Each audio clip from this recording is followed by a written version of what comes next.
불구하고 그가 하나님을 찾지 않는다면 그것은 결코 그 건강이 복이 아닙니다. 우리 곁에 일어나는 상황 자체에 복을 두지 마십시오. 상황 자체에 상황에 복을 두지 마시고 내가 주님께로 얼마나 가까이 가고 있는가를 보시길 바랍니다. 질문 하나 해볼까요? 어떤 것이 가장 추하던가요? 살아가면서 가장 추한 모습들을 혹시 보신 적이 있으신가요? 내가 살아오면서 내 인생에 가장 추한 것을 보셨다면 어떤 것일까요? 그것은 아름다운 것, 너무나도 아름다운 것이 타락할 때, 추한 것이 추해지는 것은 사람들이 놀라지 않아요. 어설픈 것이 추해지는 것도에 사람들은 놀라지 않아요. 결코 추해지지 않을 것 같은 어떤 것, 아름다운 것, 그것이 타락하게 될 때, 떨어질 때 가장 추한 것이 됩니다. 오늘 말씀은 결코 떨어져서는 아니 되는 가장 아름다운 것이 타락하게 되고 추한 것이 되어서 하나님께서 심판하시는 그 말씀입니다. 오늘 말씀의 시점은 또다시 한번 우리가 들어야 되는데, 오늘 이 말씀은 언제 주어진, 에스겔을 통해서 주어진 말씀인고 하니, 예루살렘, 유다가 3번에 걸쳐서 무너지는데 1차 심판, 1차 침공이 있었고 2차 침공, 3차 침공에 무너집니다. 3번 하나님의 심판이 있었어요. 지금 에스겔이 부름받은 때는 언제인고 하니 2차 심판이 끝나고 마지막 3차 심판이 오기 전 요 사이예요. 요 사이라고요. 마지막 심판을 남겨두고 첫 번째 하나님 경고가 지나갔고 두 번째 경고가 있었고 요 두 번째와 세 번째 사이에 주셨던 말씀이 에스겔 말씀이에요. 지금 이 에스겔 말씀은 남아있는 마지막 심판이 기다리고 있는 그 예루살렘에 대한 말씀이에요. 예루살렘의 말씀. 자, 이제 보세요. 에스겔은 2차 때 포로로 잡혀진 갈대아 땅에 가 있어요. 거기서 하나님 부름을 받아요. 이스라엘 파수꾼이 되라고. 남아있는 예루살렘 사람들이 듣든지 아니 듣든지 너는 천하라는 거예요. 두 번째 심판이 있었는데 이것을 깨닫지 못한다면 세 번째 심판이 올 거라는 것을 이야기하라는 거예요. 이야기하라는 거예요.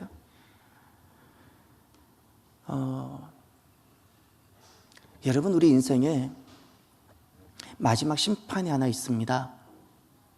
그 마지막 심판이 무엇일까요? 주님께서 다시 오시는 그날이에요. 우리가 인생 살아가면서 겪게 되는 이런 것 저런 것, 때로는 몸이 아플 수 있어요. 몸이 약해질 수도 있어요. 때로는 경제적 기근이 올 수도 있어요. 여러분 꼭 기억하셔야 될 것은 내 인생에 일어나는 것은 우연이 없어요. 하나님의 주재하심을 믿으시나요? 그러면 내가 관리를 잘했든 못했든 내 몸에 아픔이 오고, 내가 게을렀든 열심히 했든 가정에 기근이 오고 여러 가지 일들이 왔을 때 그 사건들을 통하여 하나님 말씀을 들을 수 있어야 돼요. 하나님의 주재하심과 다스리심을 인정하지 않는 사람은 듣지 않아도 돼요. 그러나 하나님이 정말 주 되시고 그 주 되신 하나님께서 지금 또 통치하시고 다스리고 계시다는 것을 믿는다면 이 사건들 속에 하나님 말씀이 있다는 것, 나를 향한 하나님 말씀이 있다는 것을 들을 수 있어야 돼요. 그 사람은 마지막 심판을 면해요. 지금 예루살렘 한 번 하나님 사건을 통해 말씀하셨어요. 이건 우연이 아니었어요. 느부갓네살을 통하여 한 번 하나님 말씀하셨어요. 안 들었어요. 두 번째 하나님은 또 느부갓네살을 통하여 하나님은 심판하셨어요. 이 속에는, 심판 속에는 하나님의 말씀이 있었어요. 그러나 하나님 앞에 날마다 오는 그 사람들은 하나님 말씀을 거부하고 안 들었어요. 안 들었어요. 자기 방식대로 종교 생활을 했을 뿐이에요. 그래서 그들은 마지막 3차 심판을 당하게 됩니다. 3차 심판을. 아름다운 것이 추락하고 타락할 때 가장 추한 것이 됩니다. 예루살렘이 가장 아름다웠지요. 지금 주님께서 보실 때 가장 세상에서 추한 어떤 것입니다. 이제 오늘 본문을 잠깐 볼까요? 1절을 보십시오. 거기 성읍을 관찰하는 자들이 등장합니다. 또 그가 큰 소리로 내 귀에 외쳐 이르되, 이 성읍을 관할하는 자들이 각기 죽이는 무기를 손에 들고 나오게 하라 하시더니더라. 아멘. 지금 하나님께서 에스겔을 다시금 부르셨어요. 권능으로 임하셔서 8장부터 또다시 하나님 예언하게 하시고 말씀을 전하게 하셨어요. 하나님께서 영으로 에스겔을 예루살렘으로 가게 하셔서 보게도 하시고, 왜 하나님께서 분노하실 수밖에 없는지 보게도 하셨어요. 그리고는 이제는 하나님께서 어떻게 하시는지를 눈으로 보게 하셨어요. 그때 에스겔 눈에 보게 하신 것은 성읍을, 이 성읍, 예루살렘이에요. 이 성읍을 관할하는 자들 그랬어요. 이 성읍을 관할하는 자들이 정치인일까요? 당시에 누구였을까요? 여러분, 하나님께서는 하나님의 백성을 돌보라고 보낸 하나님의 사자들이 있다는 사실을 기억하십시오. 하나님의 사자들이 있어요. 오늘날 신학교와 오늘날 많은 교회에서는 하나님께서 보내신, 하나님 백성들을 돌보라고 보내시는 영들에 대해서, 천사들에 대해서 많이 전하지 않아요. 그러나 성경과 고대 우리 초대교회에서는 천사들에 대해서 분명히 이야기하고, 하나님께서는 하나님의 백성과 하나님의 나라를, 이 땅에 세워진 나라를 지키고 보호하기 위해서 하나님께서 하나님의 사자를 보내신다고 말씀하셨어요. 오늘도 여기에 이 성읍을 관할하는 자들은 단순히 이 땅에 세워진 예루살렘 그 누군가가 아니라, 하나님께서 이 예루살렘, 성전이 있는 그 땅을 하나님께서 지키시고 돌보시고 보호하기 위해서 보낸 하나님의 사자들이에요. 오늘도 마찬가지예요. 하나님께서는 이 땅에 믿음으로, 예수 그리스도 이름 가운데 믿음으로 세워진 하나님의 백성들과 하나님의 나라를 하나님께서는 돌보고 보내시도록 주의 영들을 보내시는 줄 믿으시길 바랍니다. 그런데 놀랍게도 돌보라고 보낸 이들 손에 지금 주님께서 무엇을 들고 나오라고 말씀하신 일을 들어보십시오. 9절 중반절에 각기 죽이는 무기를 손에 들고 나오게 하라. 2절 하반절에도, 2절 중반절에도 각 사람의 손에 죽이는 무기를 잡았고 그랬어요. 2절에 보니까 6사람이 나왔어요. 6천사가 나왔어요. 손에 죽이는 무기를 갖고 나왔어요. 원래 이들은 예루살렘을 지키고 보호하고 은혜를 주는 이들이었는데 지금 죽이는 무기를 손에 들고 나왔어요. 하나님 심판하신다는 거예요. 이제 질문해야 돼요. 왜일까요? 이들은 하나님 백성을 지키고 하나님 백성을 보호하라고 하나님께로부터 보냄받은 자들인데 왜 하나님은 다시금 이들을 불러서 이제는 은혜가 아니라 은혜를 거두고 무기를 들고 오라고, 칼을 들고 오라고 말씀하실까요? 우리 8장 18절, 9장 바로 앞에 있는 8장 18절을 보십시오. 그러므로 나도 분노로 갚아 불쌍히 여기지 아니하며 긍휼을 베풀지도 아니하리니 그들이 큰 소리로 내 귀에 부르짖을지라도 내가 듣지 아니하리라. 아멘. 말씀을 볼 때는 항상 하나님을 보십시오. 사람을 보지 말고, 사람의 심정도 보지 말고 하나님을 보십시오. 18절에 하나님이 보이나요? 하나님의 심정이 보이고 하나님이 어떠한지 보이나요? 나도 분노로 갚다라는 표현이 있죠. 하나님의 분노가 보이나요? 왜 하나님께서는 은혜를 베풀기 위하여 하나님께서 보낸 이 영들에게 지금 죽이는 무기를 가지고 놀라 그랬을까요? 이스라엘이 하나님을 분노케 했어요. 이스라엘이 하나님을 분노케 했어요. 하나님 눈에 보이는 지금 이스라엘, 하나님 눈에 보이는 예루살렘, 하나님 눈에 보이는 교회가 어때 있는 거 아니? 하나님께 영광을 돌리는 것이 아니라 하나님을 분노케 하는 자. 여러분, 잊지 마세요. 이스라엘이라고 이스라엘이 아니에요. 예루살렘이라고 예루살렘이 아니에요. 교회라고 교회가 아닐 수 있다는 사실을 우리가 명심해야 돼요. 날마다 개혁하지 아니하면 교회인데 교회가 아닐 수 있어요. 교회인데 교회가 아닐 수 있어요. 목사인데 목사가 아닐 수 있어요. 날마다 내가 하나님 앞에 두렵고 떨림으로 내가 내 자신을 계약하듯이 내가 내 자신을 쳐서 죽이려고 하는 그런 심정으로 서지 아니하면 내가 몸뚱아리가 주님 앞에 나왔다고 하는데 내가 하나님을 분노케 하는 자가 될 수 있습니다. 내가 하나님을 분노케 하는 자가 돼요. 교회가 도리어 하나님을 분노케 하고요, 지난날 예루살렘이 하나님을 분노케 했던 것처럼 내가 하나님을 분노케 할 수 있다는 사실을 기억하십시다. 내가 저와 여러분들이 하나님께 영광을 드리는 자가 되기를 원합니다. 그것만이 살 길입니다. 3절을 보십시오. 너무나도 중요한 단어가 있는데 오늘 우리는 이 말씀이 가슴속에 새겨져야 합니다. 그룹에 머물러 있던 이스라엘 하나님의 영광이 성전 문지방에 이르더니 여호와께서 그 가는 배 옷을 입고 서기관의 먹그릇을 찬 사람을 불러. 아멘. 여기 하나님의 영광이란 단어가 보입니까? 이스라엘에 두신 하나님의 영광이란 단어가 보입니다. 하나님의 영광은 원래 어디 있었습니까? 3절에 보면 그룹에 머물러 있던 그랬죠. 이 그룹은 어디에 있는 그룹인고 하니 성막에 있고, 성막은 성소가 있고 지성소가 있는데 지성소에 보면 법궤가 있고 법궤 위에 보면 두 천사가, 제가 성경을 고증한 대로 한번 제가 모습을 한번 재현해 볼 테니까 어떻게 되는 거 아니? 두 천사가, 법궤가 크지 않습니다. 이 정도 되는데 법궤 위에 두 그룹이 서로 마주보고 무릎을 꿇고 이렇게 날개를 펴서 이렇게 있어요. 근데 성경을 보면 이 날개가 서로 닿았다 그랬어요. 이렇게 있어요. 그런데 요 사이가 하나님께서 영광을 두시고 좌정하는 곳이라고 주님 말씀하셨어요. 하나님께서는 실제로 우리에게 오시면, 우리는 죄인이기 때문에 우리는 죽을 수밖에 없어서 하나님의 영광으로 오세요. 영광을 두세요. 하나님께서는 그 영광을 어디에 두시는고 하니 지난날 이 그룹 사이에 두셨고, 성소라는 개념이 무엇인고 하니, 왜 성소라고 말씀하셨는고 하니, 여기에 더 중요한 단어를 한번 보셔야 돼요. 어디를 보셔야 되냐면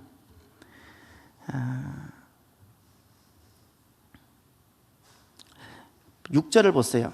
6절 중반절에 내 성소라는 단어가 보입니까? 내 성소. 내 성소. 이 말씀은 누가 지금 하고 있는 거 아니? 하나님이 하시는 말씀이에요. 주님께서 만들기는 사람들이 만들었어요. 하나님 말씀을 듣고 내가 헌금하고 내가 애굽에서 가지고 나왔던 각종 모든 귀한 것들로 내가 지었는데 지금 주님께서 무엇이라 말씀하셨어요? 너희들의 것이라고 했나요? 내 성소라 했죠. 요거 잊지 마세요. 하나님의 성소라 그랬고요. 그런데 하나님께서는 왜 거룩한 성소, 거룩이라 그랬을까요? 하나님 자신의 영광을 두시기 때문에, 하나님의 영광을 두시는 곳이기 때문에 그곳이 거룩한 곳이고, 거룩한 곳이기 때문에 성소 또는 성전이라 불러요. 성전이라 불러요. 교회가 언제 교회가 되고, 교회됨의 핵심이 무엇일까요? 목사가 있으면 교회가 될까요? 성도가 얼만큼 되면 교회가 될까요? 건물을 어떻게 세우면 교회가 될까요? 어느 것도 교회됨과는 관련이 없어요. 교회됨과 관련이 없어요. 이 땅에 어쩌면 우린 두려워해야 되는 것이 있어요. 우리는 교회라고 보는데 하나님 보실 땐 교회가 아닌 교회들이 나는 있다고 생각해요. 우리는 교회라고 여기는데 교회가 아닐 수 있어요. 우리는 목사라 보는데 목사가 아닐 수 있고, 우리는 성도라 부르는데 성도가 아닐 수 있어요. 여러분, 교회의 교회됨은 목사도 아니고 건물도 아니고 사람 수도 아니에요. 무엇일까요? 하나님의 영광의 유무입니다. 이게 핵심이에요. 하나님께서는 그분의 임재를 영광으로 하세요. 실제로 오시면 우리가 죽어버리기 때문에 영광으로 오세요. 언제 교회가 진짜 교회 되는가? 하나님께서 영광을 두실 때입니다. 믿습니까? 우리의 모든 찬양과 우리의 모든 예배와 우리의 모든 것에 무엇이 있는지를 확인해야 되는 거 아니, 하나님께 돌려드리는 영광이 있는가를 보셔야 돼요. 아니면은 냄새나는 쓰레기보다도 못한 것이 돼요. 찬양할 때 절대 사람, 내 목소리 의지도 하지 말고 사람 보라 하지 마세요. 쓰레기예요, 쓰레기. 회중 대표 기도할 때 절대 사람 보고 하지 마세요. 쓰레기예요. 냄새나는 쓰레기보다 더 못한 거예요. 하나님 영광과 관련이 없어요. 영광을 오히려 떠나게 하는 거예요. 죄송하지만 영광을 떠나게 하는 거라고요. 교회가 아닌 것으로 만드는 거예요. 그것은 목숨 걸고 싸워야 돼요. 여러분, 모든 생명의 역사와 부흥의 역사, 구원의 역사에는 바로 그곳에 하나님의 영광이 계셨어요. 하나님의 영광이. 여기 그런데 우리가 하나님의 영광의 특징을 알아야 돼요. 하나님께서 우리가 맺으신 언약은 영원하지만, 잊지 마세요. 하나님께서 우리가 맺으신 언약은 영원하지만 영광은 영원하지 않다는 사실을 기억하세요. 영광은 영원하지 않아요. 오늘 영광이, 어제는 영광이 임했어도 오늘은 영광이 떠날 수 있다는 사실을 기억하셔야 돼요. 이것이 영광의 특징이에요. 영광을.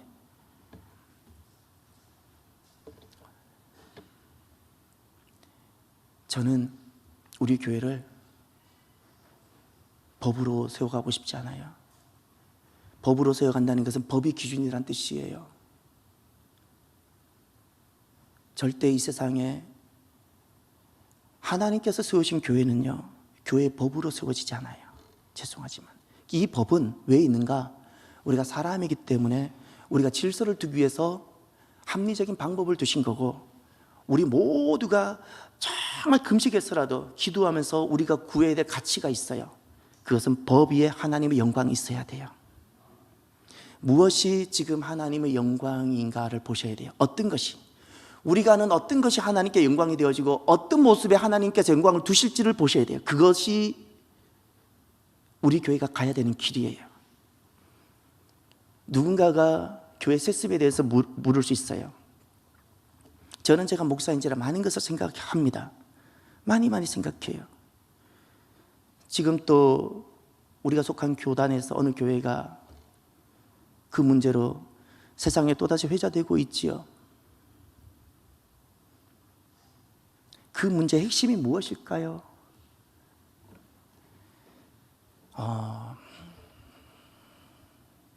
이 문제의 핵심은요, 법으로 하려고 하기 때문에 실수하는 거예요. 죄송하지만 법으로는요, 세상의 설득력도 갖지 못해요. 교회는 법은 계속 바뀌어요. 그때마다 교회는 카멜레온처럼 달라질 건가요? 때로는 교회는 세상과 충돌이 되더라도요, 하나님 영광을 구해서 가야 돼요. 저는 이렇게 생각해요. 제게 만약에 그 문제를 묻는다면, 여러분, 목사의 자녀도 그 교회 자녀가 목사가 될 수 있어요. 문제가 되나요? 두 번째, 목사의 이 세습의 문제의 기준이 이렇게 되어져야 돼요. 이 교회가 너무 어렵고 힘들어요. 여러분, 맹목적으로 목사의 자녀는 되면 안 된다라는 것도 문제가 될 수 있다는 사실을 잊지 마세요. 하나님 뜻은 어떻게 이루어질지 모르기 때문에 이제 제가 하는 말씀을 잘 들으셔야 돼요. 이 교회가 너무 어려워요. 너무 가난해요. 빚도 많아요. 청빙에도 오지 않아요. 그 목사, 아들 목사가 갈 수 있어야 돼요. 그런데 역으로 이 교회는 너무 화려해요. 너무 잘 돼요. 저는 지금 문제가 일어나고 있는 그 교회가 지극히 작은 교회였고 빚이 많고 성도수가 얼마 없다면 지금 있는 그 목사님이 그렇게 아들을 거기다 심으려고 했을까? 전 아닐 거라 생각해요. 이게 핵심이에요. 무슨 말인지 이해가 되시나요? 하나님께서요, 기뻐하지 않으시는 거예요. 법의 문제가 아니라 법은 사회에서 해석하는 거고요, 교회는 어떻게 해석해야 되는 거 아니? 지금 교회가 결정하는 어떤 것이 하나님께서 기뻐하시고 영광을 두실 것인가 아닌가를 보셔야 되는 거예요. 맹목적으로 법으로 잘라서 이렇게 저렇게가 하나님의 기준이 아니에요. 법은 아닐지라도 하나님 기뻐하시는 것이 있고, 법은 옳다고 해도 하나님이 싫어하시는 것이 있을 수 있어요. 아무리 교회법이 지금 그 교회 결정을 지지한다 할지라도 잊지 마세요. 하나님께서 기뻐하지 아니하시면 하지 말아야 돼요. 하나님께서 기뻐하지 아니하시면.